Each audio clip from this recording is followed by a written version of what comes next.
Questions? Just Andy, it's just always interesting for you guys. Huge win. Huge, huge win. Because of the numbers, because of the RPIs, what It's just, a home game against a top 50 team that everybody has slotted ahead of us. Huge win. Talk about your defense a little bit. It was good in the first half, not so good in the second. Those guards are as good as advertised, aren't they? Especially when Ernest Ross makes shots, man. He probably shot a few more than maybe Frank would have preferred, but he makes 5 threes. And when you zone, obviously we had issues as it relates to matching up because of our size deficiency in our backcourt. So when those three guys are in together at the 1, 2, and 3, we have to zone them. And when we zone them, when you got Jordan Clarkson, who's really, really good and has the ability to knife through the defense, score over the top of your bigs. You go under the ball screen to try to keep him in front. He knocks down a couple of big threes. You have to gap him, and when you gap him, you can't gap him off Jabari Brown, or he'll make you pay. And then tonight, you can't gap him off Ernest Ross, so it makes for a challenging evening. What made you guys so effective in the first half defensively? I thought our guys were really, really locked in. And obviously, when you make a bunch of shots, first half we go 9 for 16 from 3, a lot of energy in the building, making shots. Regardless of what they were doing, we were able to capitalize, scored 50 big points in the first half, and as a result, we had all the momentum. I knew they were going to come back. I didn't anticipate it being so quickly. We've been on the other side of that where we've been down big, and then we immediately come back. That's what good teams do. In the shot clock era, you got to keep playing. We start the second half, missing a couple of bunnies, then we get to the foul line and miss, and you could just tell immediately the momentum shift. And I knew those guys were going to keep attacking us to the bitter end, and that's what it was. Jarvis didn't have a huge game early, but late, when Missouri was keying on Henderson the way that they were, looked like he had some He had made big big plays moments. for us. I'm playing him heavy minutes. It's a long season on Jarvis. I didn't think he had much pop early, and Marshall was making a bunch of shots. So we were able to still be effective without Jarvis playing at the level that we've become accustomed. Second half, I knew he needed the ball. He needed to make some plays. We thought it was huge. Coming into the game, Missouri had won 2 SEC road games, and in those, at Auburn and at Arkansas, they were plus 16 on the glass in both. Huge stat. We win the battle of the boards by 1 in a 1-possession game.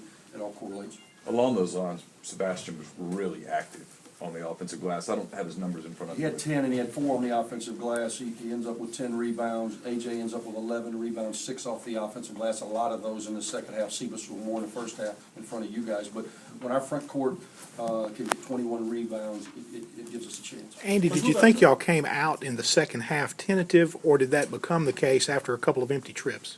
Yeah, I thought, it's just deflating. I tried to go to our bench pretty quick. It's deflating when you miss layups.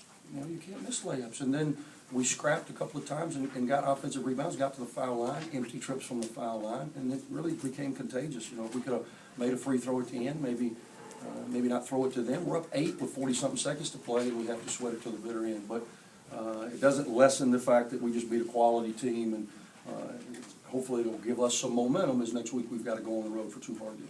You guys had AJ and Sebas both had 4 fouls, 3 or 4 fouls. If Jarvis had 3, how difficult was it to play the last 5 minutes with those guys? It's hard. For us, we were zoning a lot. We went to the 1-3-1 down the stretch, and I think it was effective. It just gave them a different look, and they had a little more difficult time for a couple of possessions when we were having trouble. But they were just gashing us in that zone, again, because we were trying to stay attached to shooters. It opens up space, and Jordan Clarkson gets in there most every time. Ernest Ross had a monster game, but that's what you expect out of a fifth-year senior who's playing with a sense of urgency. All 3 of their perimeter guys are really good players, and they were playing with a real sense of urgency. Even in warm-ups, it looked like Marshall was just making everything, and that seemed to carry over.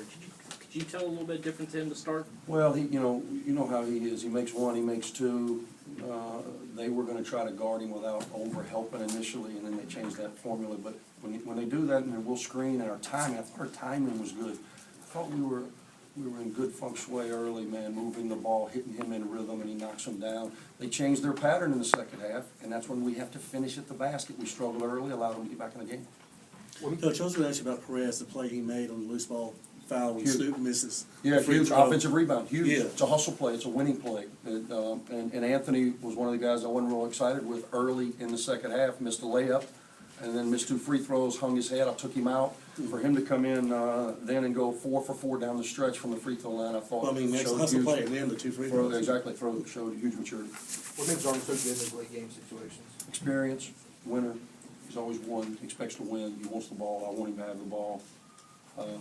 experience, makes plays. He's done it for us all year. You talk about sense of urgency. Did you sense that out of your guys when they got within 1, 2? Well, I hope, there's a fine line when you're dealing with a delicate team and you want them to play with a sense of urgency, tomorrow never comes mentality, but at the same time, you're still dealing with young players in a number of positions, and I don't want to put too much pressure on them. I want them to play free. I thought we played free early, got a little tight. They kept attacking us. They're a good team. We were able to step up, and we needed Marshall to come back in the second half and make plays. He was silent early, made 2 big threes, got us up 6, 7. I think everybody relaxed a little bit, and we were able to get into a little better flow. Thanks, Coach. Thank you.